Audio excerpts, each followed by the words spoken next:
we get into that, what I'd like to do is introduce you to the speakers that we have today.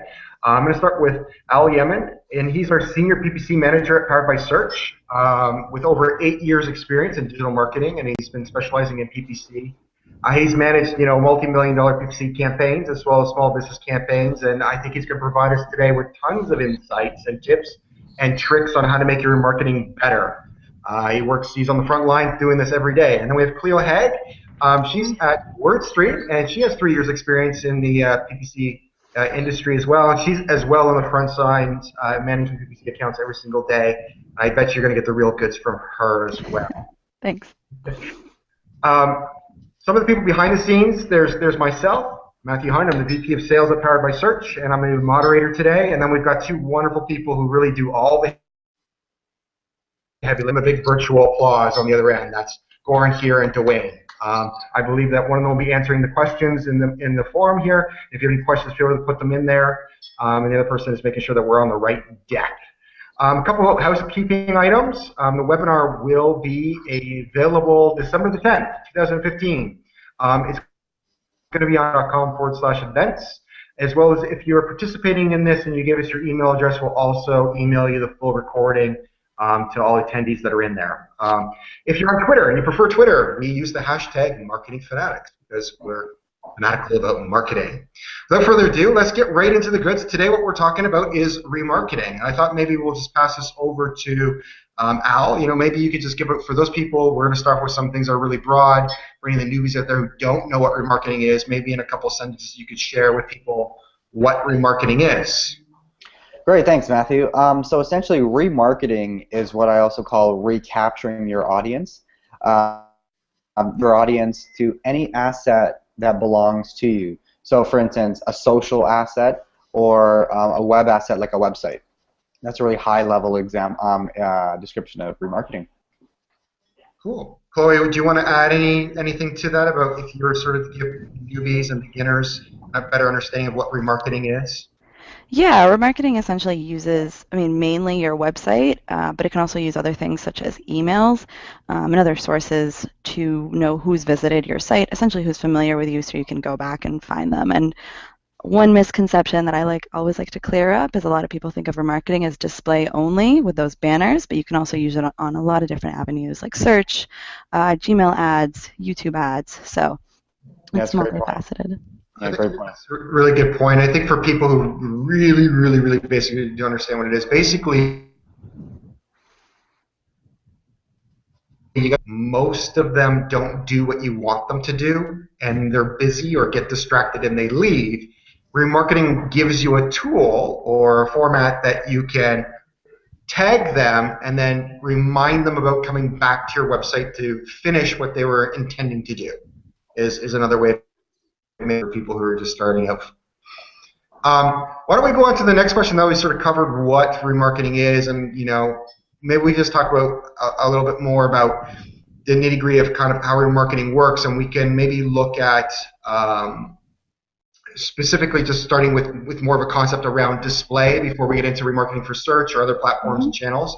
Would someone like to explain a little bit more on how that works in deeper detail? So I'll just jump in on that one then.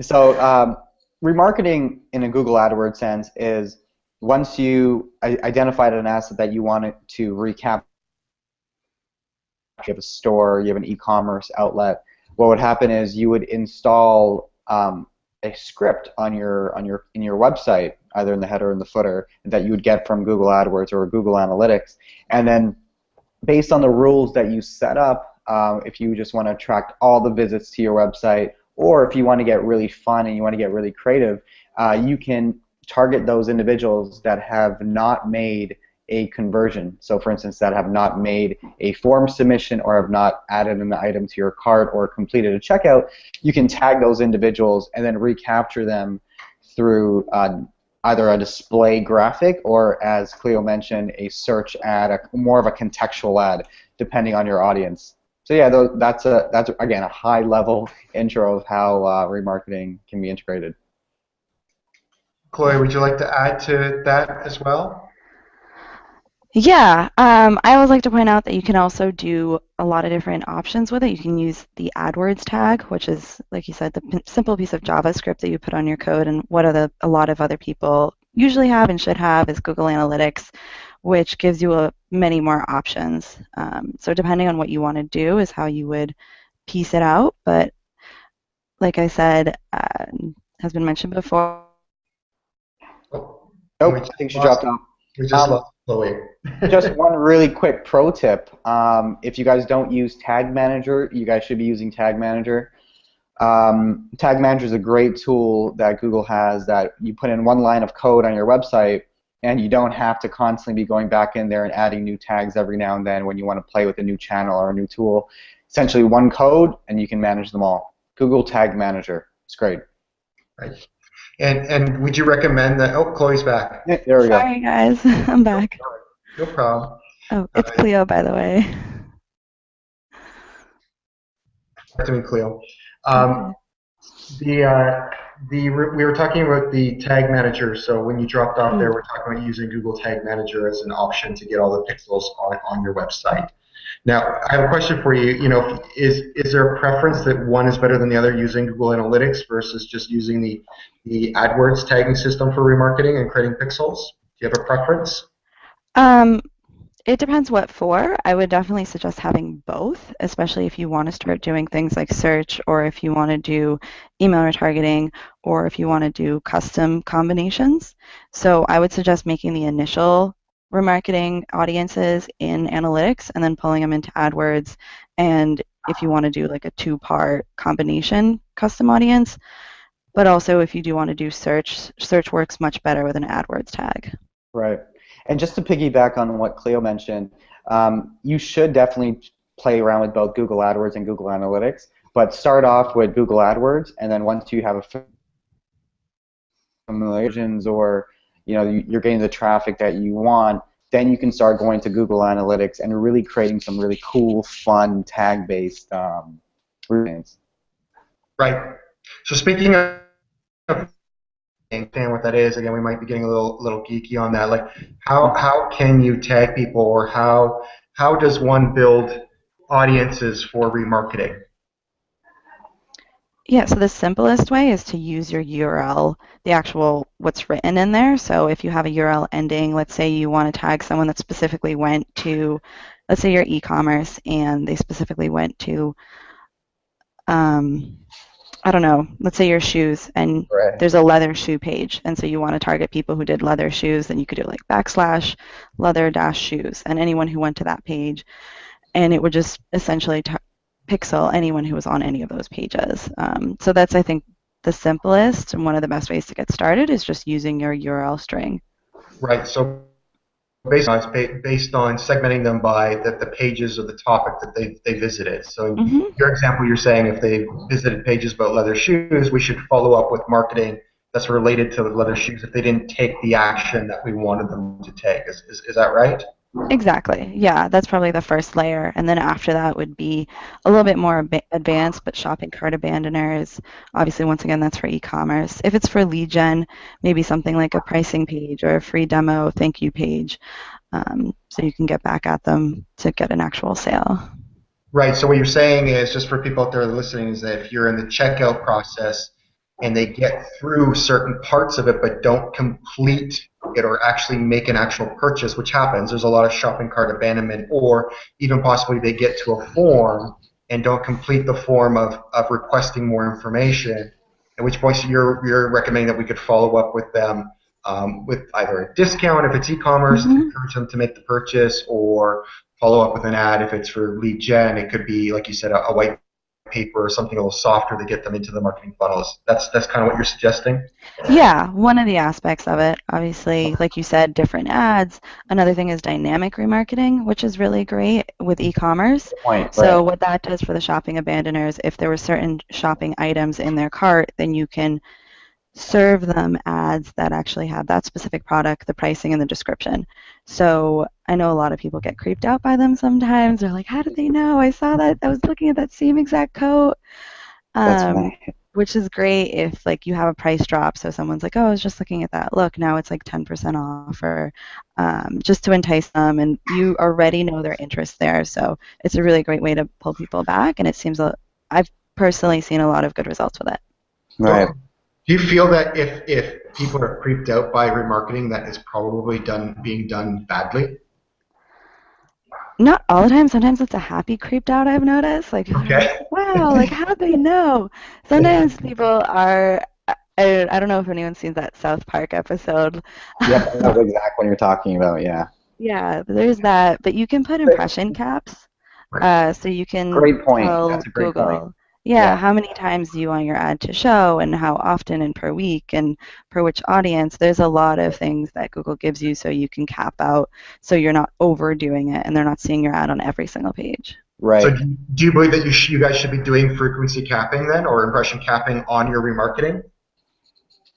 Yes and Yeah. no. Okay. Yes and no. It depends really on the market, the audience, and more importantly, the buying decision cycle of your audience. Like for instance, if you're in retail, you can make impulse buys for shoes. If something's $100, if the ticket item is $100, chances are it's not really a big decision. But once you're getting into B2B and you're getting into those big ticket items where it's 10 to 15, 20K plus, and it takes 6 months for a decision to be made, and this is longer. And one thing that I learned throughout my digital journey was that outside of digital, the buying decision cycle is very different than online. In the offline world, the research phase is much shorter, where the research that you would have in looking up a vendor or comparing vendors, you would have it within your geography or within your social circles. But when you go online and you're interested in a product or a service, your research phase has gone dramatically longer now because there's many more options available to you. And what's your audience in a longer time period. So you can retarget them in 90 days or 120 days. And then by having impression capping, you can really create strategic campaigns to make sure you're always top of mind with your prospects, no matter how long that buying decision cycle is. An example of that is real estate, for instance. If you're a real estate agent and you just made an intent to look at homes, chances are you're not going to buy the first home you see, but odds are you're going to buy a home within the next 6 months if you made it an intent. So that's an example of how you can use it.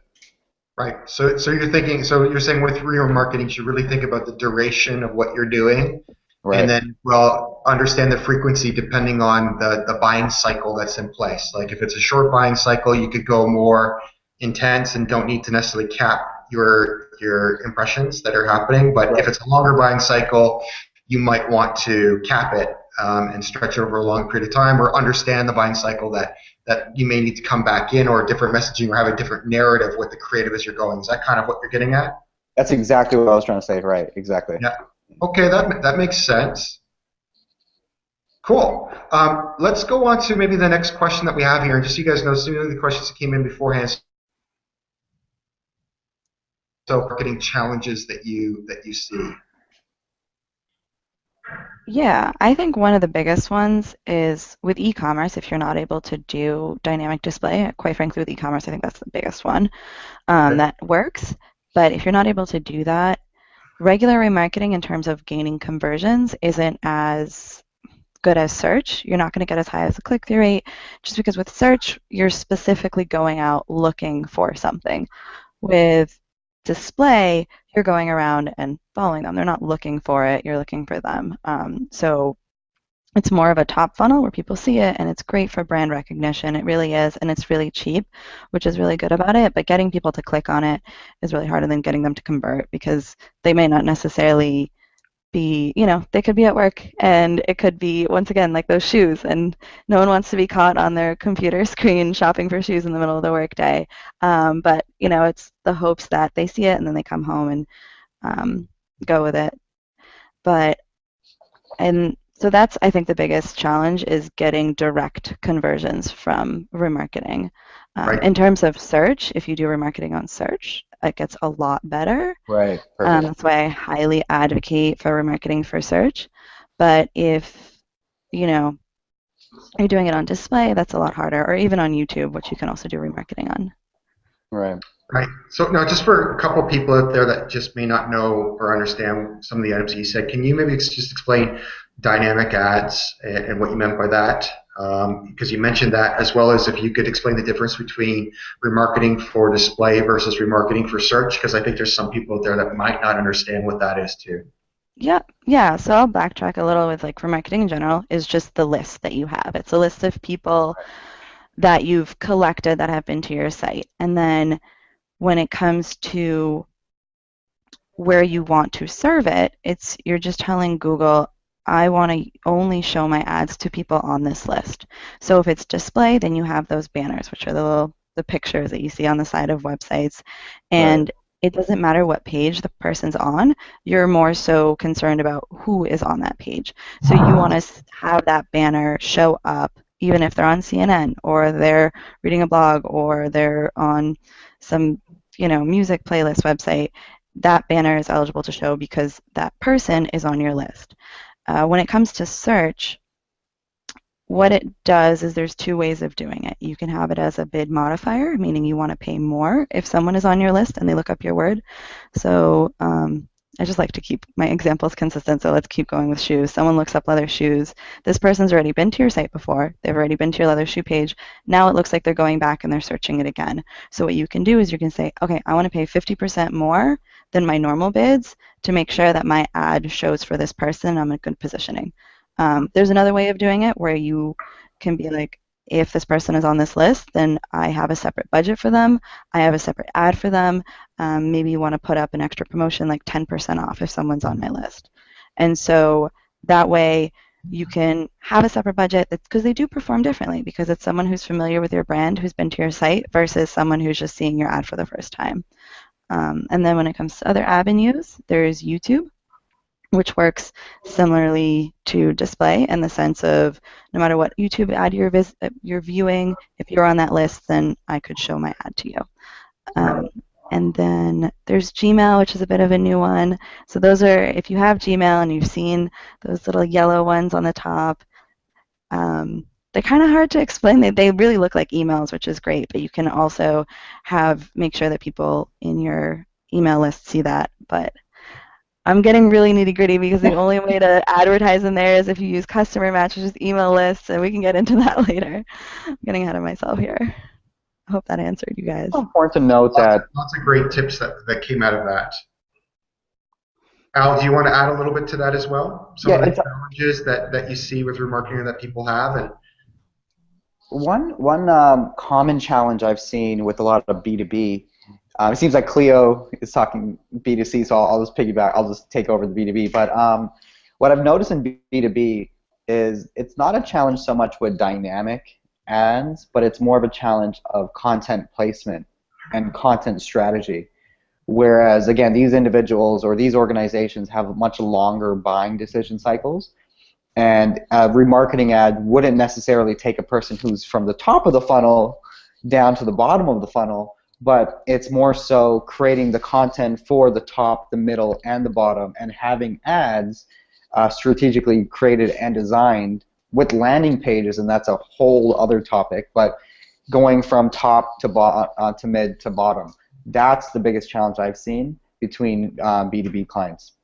Sure. Yeah. I think for me that it's not a challenge. I guess the mistakes that I see some businesses make is usually there's more inventory than there is budget for. Right. And once that's the case, assuming they have a big enough audience for it, they're not segmenting their audience and lists enough by different ways, or not layering it with context. So even with like remarketing, I like to believe that it shouldn't feel like someone's following you around. It should feel like it's a well-placed ad. So if you have an opportunity, you want to get people buying when they're thinking about the content or relative content that's related to it. So for example, if I was in some sort of finance need, layering it with content that is related to banking in some kind of way or small business in some way, so it's somewhat topical, particularly if I don't want to have enough budget for as much inventory that's out there. I want to be a little bit smarter about it, or I want to create segmented lists of that audience by slicing and dicing them by gender or age or by other things like that, and then serving up creative that's specific. Otherwise, you have to work really, really hard at creating really, really good creative that's really going to stand out on the top, because it is interruption marketing. And they may be looking at, like, if I'm looking at vacations and planning my holiday vacation with my family, do I really give a shit about the credit card processing ad, right? It's not in my framework of what I'm thinking about at that very moment. And if it is, that ad better be, pardon my F-bombs, but really good. Yeah. And so I see that as the most common challenge with a lot of businesses that I've looked at and worked at, that they're not looking at those macro things that really make a big difference to their campaign, and they're smaller changes, but instead they're just kind of blindly remarketing to everybody with the same ad over and over and over again, and then they tell us that remarketing doesn't work. Well, of course it doesn't work when you're doing that, right? So we talked about some of the challenges that were there. Maybe what we could talk about, and I know the next question is talking about budget, but I don't want to talk about budgets right now because that, to me, that's sort of a little bit irrelevant. It really depends on how many audiences they have, and I think that setting budget back on remarketing can be a great cheaper way to get a lot of traffic back if you have large enough audience and lists. But maybe we could spend a little bit more time on some tips and pro tips on how to make your remarketing better. And maybe we could just go through some of the really interesting things that you two have done, being on the front lines on how to lower the cost per acquisition through remarketing. Mm-hmm. Well, when it comes to cost, I think a very important thing is to make sure your breakout correlates with the audiences that you're targeting. So a lot of people just create an ad group, here's all my banners, here are these audience, and they do an ad group level bid. It looks fine and dandy, but you really want to be able to segment it out. And, kind of going back to your point with the different creatives is if you possibly have different incentives, let's say you have different offers, whether it be for e-commerce, like different price points, so like a 10% and a 20%, or if it be for lead gen, maybe different services that your business offers. You want to be able to have those different creatives, and for each one of those creatives, target it to a different audience with a different bid based off of how far into the funnel they are. So higher level funnel, you want to give them a lower price. Like, let's say you're just targeting anyone who's been to your site. You don't want to pay as much for them as someone who maybe dug deeper into your site, stayed on the site for 5 minutes, visited your shopping cart or your pricing page. You want a higher bid for someone who's, kind of further along in the funnel, more familiar in your brand. So bid higher on lower funnel audiences, lower on higher funnel audiences, and give different creatives for each audience. I think is something that can help with budget constraints, especially you don't want to, your kind of higher funnel audiences, or sort of top of the funnel, I guess is a better word for that, is going to be bigger most of the time because you haven't kind of narrowed it down yet, so it's going to spend more. So that's a good way to kind of manage your budget, is to make sure that your bids are allocated for people who are more likely to convert and more familiar with you. Right. So you're saying basically if there's budget constraints, try and focus on more of the segmenting the list into the bottom of funnel buyers before going to the middle or top of funnel, right? Yes, exactly. Yeah. Maybe just for people who are out there, can we just maybe give a quick explanation of like bottom, middle, and top of funnel? I just want to make sure we're not getting too geeky on those that don't understand what that is. Maybe you can give an example of what a bottom, middle, and funnel, top of funnel is. Yeah, so the funnel kind of refers to a user, client, whatever you want to call them, that has come to your site. So top of the funnel would be, so if you think of a funnel, the very top part could be someone who has only visited your site. That's all they've done. They've come to your site, they looked at maybe a page or two, and then they left. So okay, they've been to your site, they've seen you, they know you. Bottom of the funnel would say for e-commerce purposes, let's say that they went, they saw a product, they clicked on it, they put it in their shopping cart, but then they abandoned cart. Or even someone who converted, but shoes you can come back and buy again. I know I do. And so that would be bottom of the funnel. They've already made a purchase with you. They're already really interested. There's clear intent there. So that would be bottom of the funnel, meaning they're kind of warmer. They're narrowed out. That's why it's a funnel, because you can get a ton of people to come to your site, but there's less people that will be qualified to actually make a conversion. So I hope that's a good example. I don't know if you're looking for anything more. I guess middle of the funnel would I think be, that's yeah. that works. I think it's very clear. I like your example of how you said, if they got to the shopping cart or and almost checked out or checked out, that'd be bottom of the funnel versus just coming in and looking at a page or two. It's very, very clear. And you can segment that way and give them a weighted value that obviously those that almost checked out should be segmented into a different audience. They would be worth more than the person who just spent 30 seconds on your website looking at a page or two. So I think that's a great example that's very, very clear. And it would apply for lead gen too, in that same sort of concept that's there. Exactly. Yeah. And keep going. No, No, I was just gonna say with lead gen, you can do time frames too. I know Al mentioned that before, so that was a good point. that's a really good point. Yeah, looking at how long you have your ads running to them afterwards. Maybe we can go to a slide in line with what we're already looking at. Which remarketing strategies are the most effective that you're playing with today?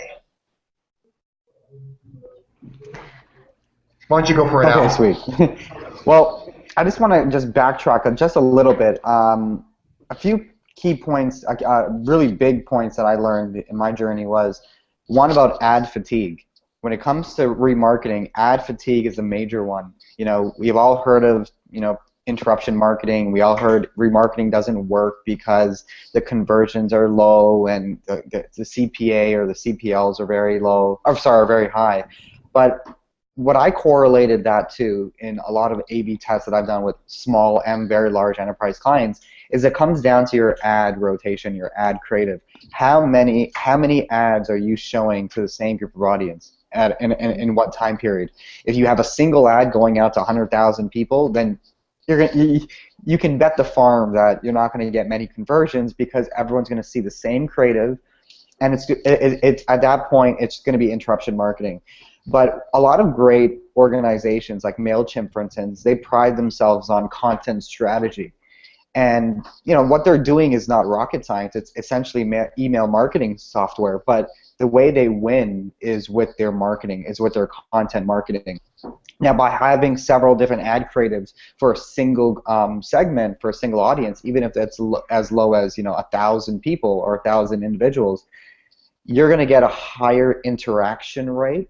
Now, I don't want to go as far as say I can't control the bottom of the funnel, but you will have a higher interaction rate with clicks because people are going to be, their mind is going to be, or psychologically, their mind is going to be always be thinking of top of mind. Right. Yeah.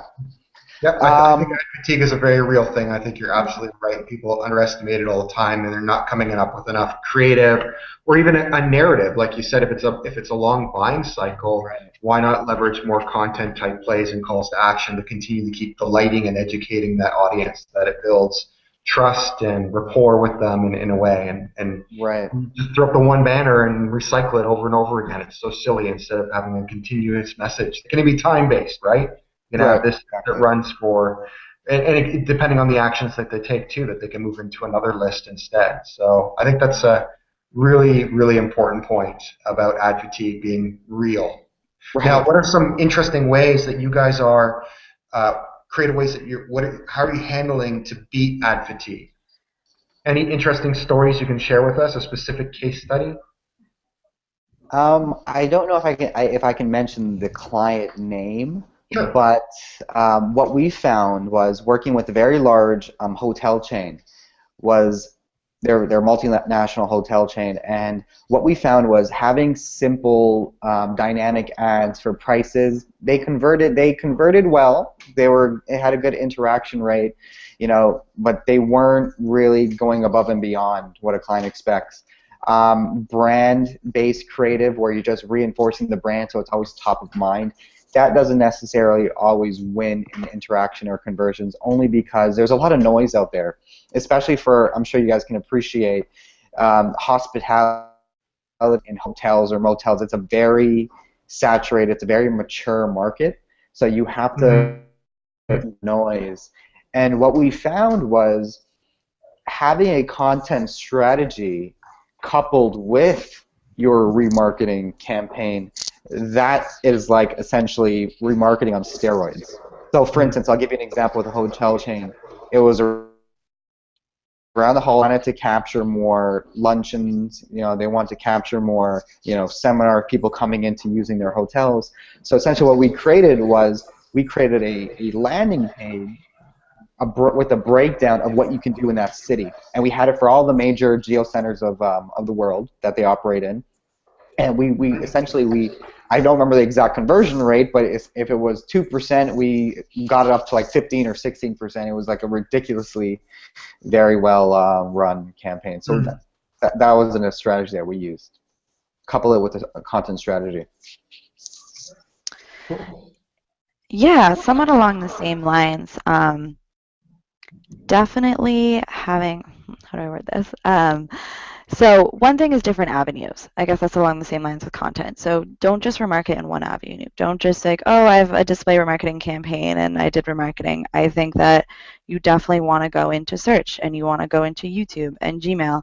And so you're not just following them with one thing. So let's say they see your banner around a lot. Then they go to search for it because it's top of mind. They might not click on it, but when they're ready to purchase, like you said before, or are you doing shopping for holidays, but you don't want to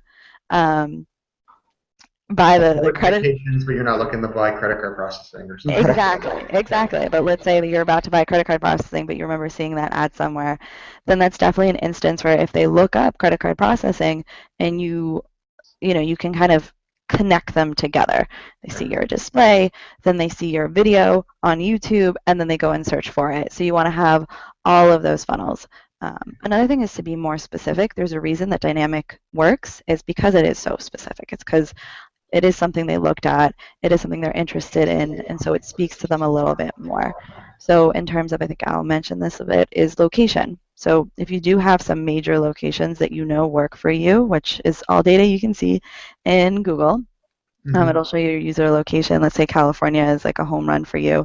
Create a specific ad just for California and a landing page just for California. A lot of people really resonate when they feel like, oh, this is exactly what I'm looking for, because otherwise they think, oh, it's just another ad on the internet. Right. And then all of this stuff, like with multi-channels and different campaigns and different landing pages, this is all data that can be seen in Google Analytics, even in AdWords, so you can see, oh, they clicked on my display, they didn't convert, but then they searched in one of my search campaigns, and then they clicked. So you can know where to put your marketing efforts because you can see kind of the funnel that happens and the time lag that happens between clicks and conversions. Yeah, those are really good points. I even think the thing about you guys talking about like local, like I think that people like to do their research online, but they still like to buy local. So if you can give that local aspect of this business, you'll probably increase your conversions, And I think exactly what you were saying too about, you want to be everywhere for brand recall and the thing is that we shouldn't just measure items remarketing based on last click interactions. We should look at assisted clicks as well as view-through conversions. So people don't understand, they maybe seen your ads, but like you said in the earlier example, they can't take action on it because they're at work and nobody wants to be caught buying shoes at work, I think is what you said. And have you been caught buying shoes at work? Luckily, we have a very open atmosphere here. I really love it. Stream's great. I get to actually wear a Mickey Mouse t-shirt to work today and get compliments on it as opposed to, what are you doing? Right. So sometimes, we've had happen, but sometimes you gotta buy a shoe. Yeah, then you come to work and you're like, look, these are the shoes I bought yesterday. People get excited for you. It's funny. But the point is that I'm trying to make is that it's that the view through conversion can work for you too. So look at view through conversions as a metric. And we notice too, if you go really heavy on sometimes your marketing campaigns, you'll even see that it influences organic search, where your brand name starts getting searched more, or they start searching maybe the offer that was in the ad. So make sure as well that the offer that you're making is searchable as a landing page. Like if there's a very specific offer or coupon, remember that sometimes people don't always click on that and go to that specific landing page. They might actually search for it and search later on, or if there's a phone number, they might just phone. Sometimes you just get them to phone right away if that's the call to action. There's some really interesting things that you can do. And I also think with the display and the other items that's really interesting is there's a reason why there's a reason why Google is turning text ads on the display network into images, because images are better for brand recall at the end of the day. And I think it's a great opportunity for you to really kind of expand your brand that way. And Yeah. And it's great that you mentioned brand, because a lot of people are so quick to dismiss their branding CPA, so how much, or their branding ROI, because they're like, oh, it's someone who already knew my brand, like that doesn't count. I could have just gotten that organically. But the thing is, a lot of times it could be because someone saw a display ad, or because they initially clicked on a different search ad that was non-branded, and then they came back. So that's definitely great to look at with branding, because that's what branding is look, we got people to search for your brand name, and they didn't know your brand name before. They were a stranger at one point. that's right. Yeah, it was really interesting with video. Like I know you mentioned video before. I remember setting up a campaign a long time ago when we first started to play with video. People were watching the videos. We're getting tons of videos, which is great, really cheap too. Like, I mean, it's not unheard of to get video views for a penny or two on Oh YouTube. yeah. But no conversions that were happening until we threw on a remarketing list. Yes. And then the remarketing audience from the video views later on that was happening through remarketing on display and on search, Hmm. boom! Talk about low conversions. Like Oh yeah. they work right away. So it just shows you that your audience list don't think of your own videos as creating a really interesting list, because if they engage with your video, maybe they don't know how to buy from it, but later on when they're looking for something, that brand recall or that trust that's there from engaging with it just made it convert. So really cool. Yeah, and I said maybe they don't know how to buy from it. I think that's a problem that Google recognized, and they also gave a solution to. So this past month, they just released Shopping for TrueView, so you can actually link up your Merchant Center, which is a feed for products, into your Google YouTube campaign, and it just shows the actual products right on the video. So it kind of eliminates that whole, how do I buy this? It's right there in your face, and I've seen some really good conversions actually come of doing YouTube campaigns with shopping on remarketing lists with positive ROI. So it's been really cool to see, and Google's definitely hearing us and making their money. And it's really cool, like for advertisers that are out there on YouTube, like you can do managed placements on YouTube too. And a lot of times your competitors or even people who are just talking about sometimes it's the product you sell, other times it's a very similar related product. If they don't turn off the ads on their video, you can set up your own TrueView product ad right there in front of their video that's already getting hundreds, if not thousands of visits already. It's one of the most cost-effective ways Yeah. to get brand exposure today. I love the video advertising. Oh, I'm a big fan too. I guess we're gonna get along. What's really cool too is another thing that came out. I know we're talking about AdWords a lot, but there was some conversation that you guys were talking about earlier was not to only think of display. A big one that people should pay attention to is Facebook as well too. Most of your customers that come to your website are probably on Facebook, and why not follow up with them there? And there's great soft offers now too, where you can just even opt people right into an email list. They don't even get to the landing page. You skip that whole, just like the same thing with like mobile and the phone number. Just skip the landing page, and you're going to end up increasing your conversions because you removed that bottleneck in the process of buying. So I think that these advertisers are getting really smart about making it easier for us to do well with paid advertising online. It's an exciting time. Yeah. How about some really off the wall, out of the way of looking at remarketing? And I'll give you one example. Maybe you guys can take it from there. You know, I think that one of your best buyers are obviously people who bought from you before. And if you sell more than one product, and if you don't, you should find something else to sell so you can cross sell and downsell and upsell. But if you don't, is to get them to come back to your website and to pair things that match maybe what they purchased. So, for example, if they purchased the laptop, why not follow them up with a great discount for a laptop bag or a laptop table? Is there some other interesting things that you guys are doing to capture more business? Yeah, I'm really glad you mentioned that. So another thing that's new is called Customer Match. And what it does is, I kind of mentioned email remarketing, which is not traditional email marketing, but whenever someone makes a purchase, let's say they didn't even come in through a paid ad or however, whenever someone makes a purchase or some type of thing, a lot of times you'll request an email address. And so you have their email address, and hopefully your technology is up to date so you can know what they bought. And so you have that information alongside with it. So what you can do is Google allows you to upload these emails, even if they're not a Google email. It doesn't have to be Gmail. It can be any email at all. And it'll link that email to a Google ID. So the hope is at one point they were logged into Chrome or some type of application that links them to a certain Google ID. For instance, I log into Google with my work email. So if you had my work email, which is not a Gmail address, you'd be able to target that. And so you can upload this, and it creates a list, another remarketing list, and you can target those people. So let's say I'm just going to keep going with the same example. Shoes, right? Leather shoes, that's a winter shoe, and you know they bought it in the winter. Summer is about to come. Got to pull out your wedges or your flip-flops. So then you can start remarketing to those people, kind of serve them something else, and make sure that if they look up shoes, you know they already purchased with you. They're in market, or let's say you sell accessories. You know they purchased with you. Let's say they probably liked your product, hopefully, and so you can serve them back that way. So I think that's a really great way to kind of pull in email, or even if I know a lot of times like WordStream, they go to conferences, they get your little business card, plug it into Salesforce. They never even visited your site before, but you have their email. So that's another way you can start serving them YouTube ads if you wanted to. So they go, they see you at a conference, they say hello, and next thing you know, they're seeing their video in front of you, and they think it's a sign from God, maybe.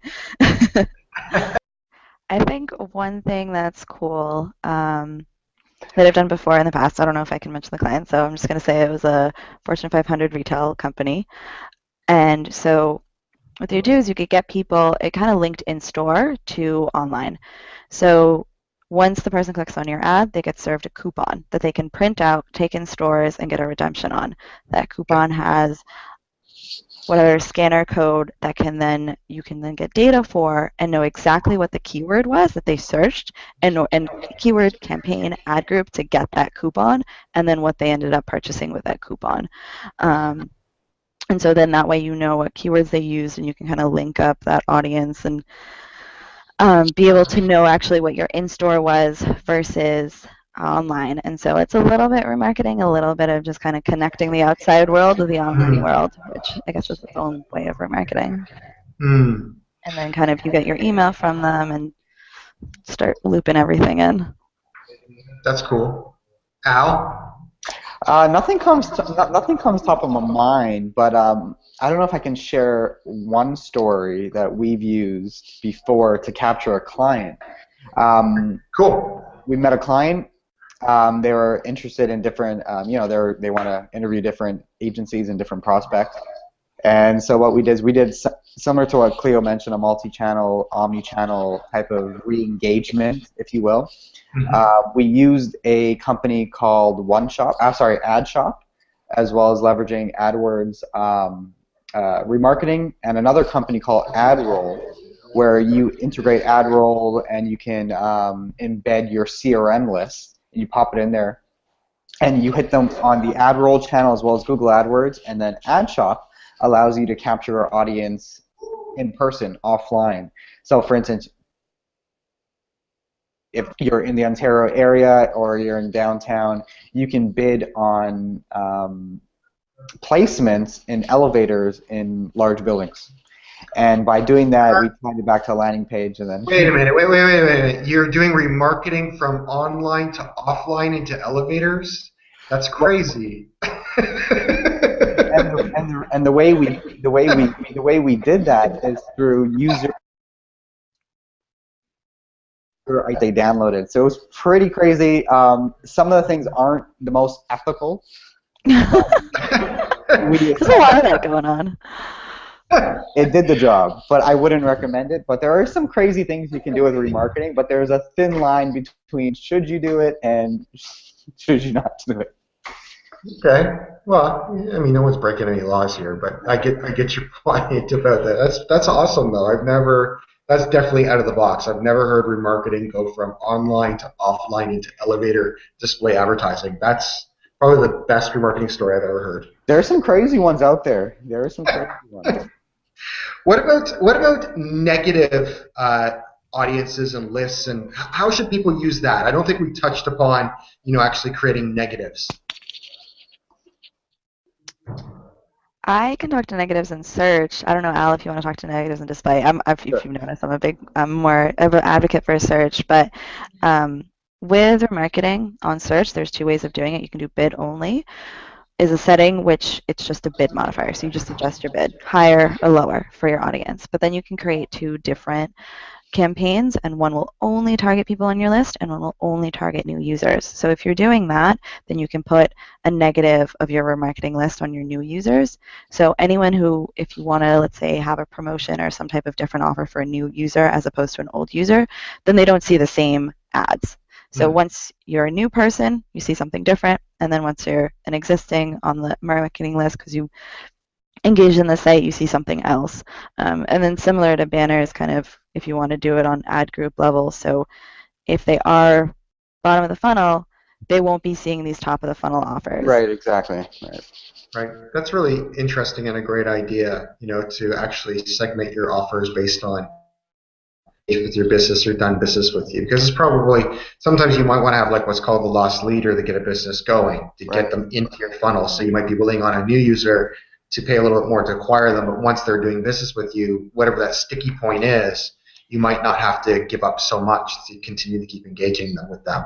Or vice versa, it could be the other way around too. Some businesses actually believe in rewarding their VIPs, right, and running an ad, and that's where you could again run a negative list to new users where they don't get this offer, but people who are regular customers that they go, you know what, you're on our list here purchasing regularly, and so you're going to call them your VIPs and reward them with a VIP offer, which I think is kind of cool too. Again, takes a lot of work on creative, and personally I find most companies are too lazy to invest in that much creative to really do it as well as it really could be done. Am I right or am I wrong? You're right, but that's why you can go to search, because then you can just write your own ad copy. That's funny. Okay, so display versus search remarketing, what's better?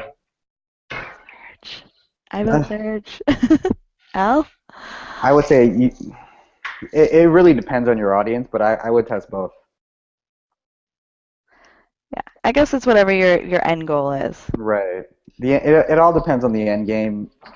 Search, again, there's the bonus being, you can traditionally bid lower on, high retail keywords and queries.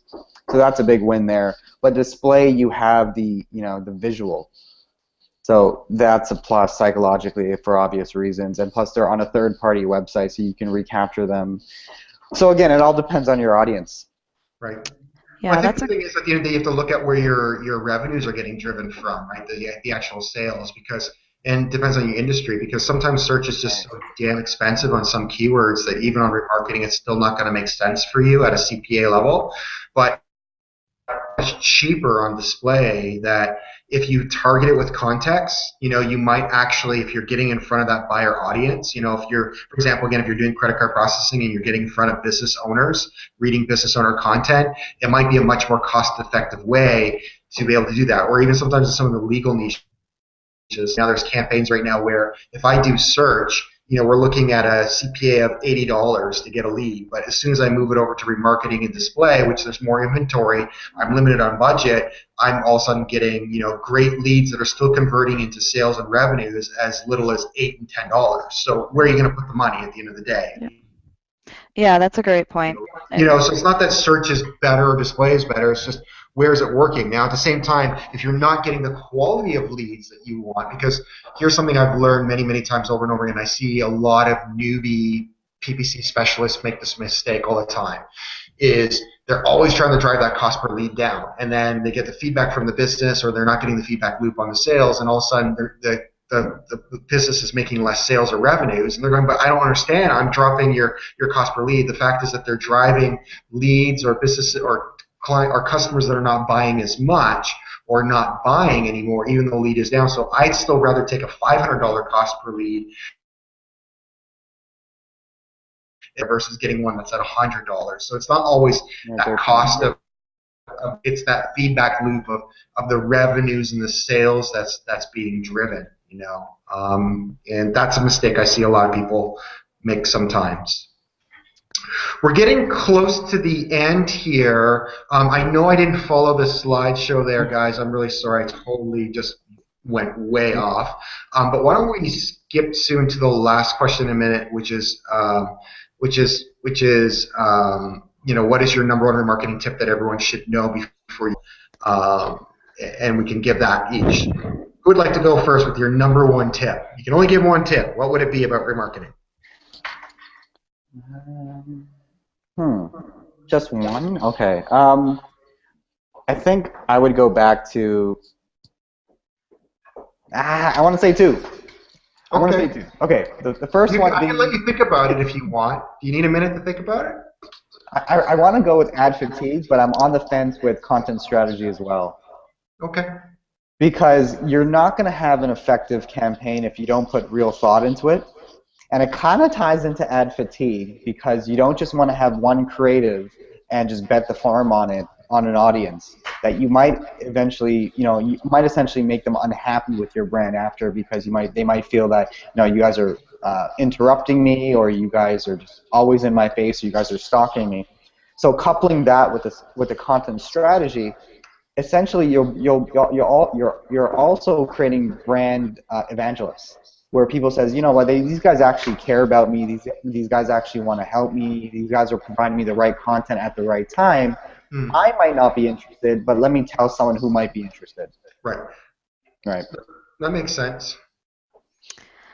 I guess mine falls a little bit along the same lines, and I would say just make sure if you're doing remarketing, do it across all avenues, whether it's display, search, YouTube, Gmail, Facebook, LinkedIn, whatever it is, just make sure you tie it all in. And I guess that does kind of tie in with ad fatigue because every avenue is going to have different content. Well, hopefully, if you're at least a video and a ad copy and a display should all be different. If they are not, I don't know what's going on there. But yeah, that's, I think, probably my number one tip is make sure you utilize all avenues. Of course, ad fatigue, which I think is really important and really real, and the other one is make sure that you're doing remarketing on all channels. I'm going to give one too before we go, just because we have a minute. And I want to be selfish that way, but I think segmentation is what it is, and is important. And I think a lot of people are lazy on that when it comes to remarketing. They literally just throw up one banner or two and follow everybody instead of segmenting it based on pages or demographics and other items. And a lot of times even they're not thinking outside the box on how remarketing traffic from one channel can inform another channel. And I'll give you an example of this, of a case that it works really well, particularly around AdWords, how to make AdWords more cost effective. So we had a client that is in the tax niche, and they sell really high-end tax books. And we were running ads on AdWords, and we were getting lots of great click-through rates, but at the end of the day, it was ending up getting a lot of consumer-type traffic because they're interested in this tax item, that tax item, but they actually weren't the people who would buy it. Well, we flipped it on its head and go, well, there is a network where you can target people based on our job title or by the associations that they like and so forth, which is Facebook. And so we send traffic to that particular traffic from Facebook by job title, of whether you're a tax like an accountant.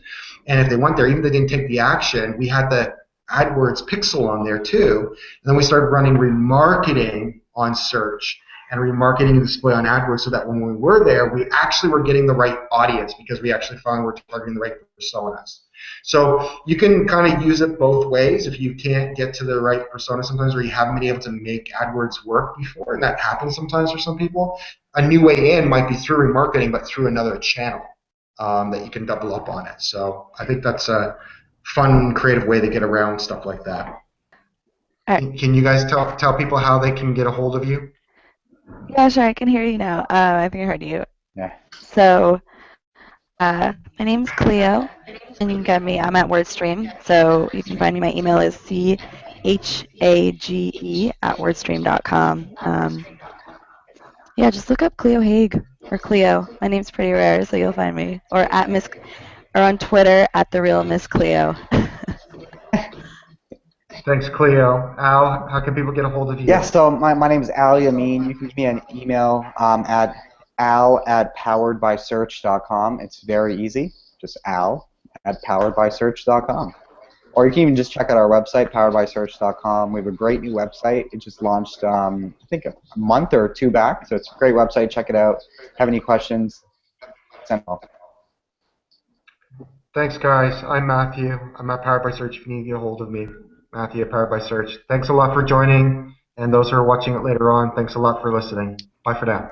Thank you. Bye. Bye-bye.